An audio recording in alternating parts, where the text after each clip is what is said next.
Example 100 ఇళ్ల కోసం current కోసం ఒక అగ్రిమెంట్ చేసుకున్నాం. ఈలోపు 150 ఇళ్ళు అయితే కరెంట్ ఇంకా అదనంగా కావాలనుకున్నాం. అనుకుని 200 ఇళ్ల కోసం పెట్టాం. ఇళ్ళు 150 ఉన్నాయి. ఈ అదనంగా మిగిలిన 50 ఇళ్ల కోసం తీసుకున్న కరెంటు నువ్వు అగ్రిమెంట్ రాసుకున్నావు కాబట్టి నువ్వు వాడట్లేదు కాబట్టి అడు ప్రొడ్యూస్ చేయడు, కానీ డబ్బులు మాత్రం 200 కట్టాల్సిందే.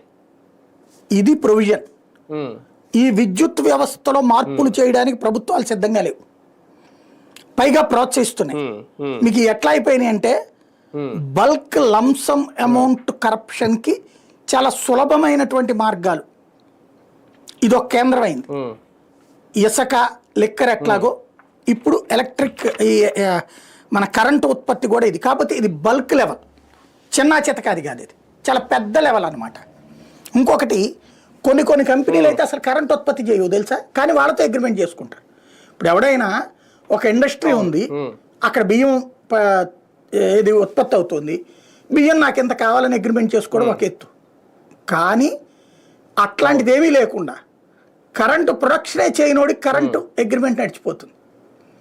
వాడేం చేస్తాడు, చిన్న చితక వాళ్ళందరినీ ఎవడైనా వెళ్తే వాడి దగ్గరికి వెళ్ళమంటారు. ఇప్పుడు ఆంధ్రాలో ఒక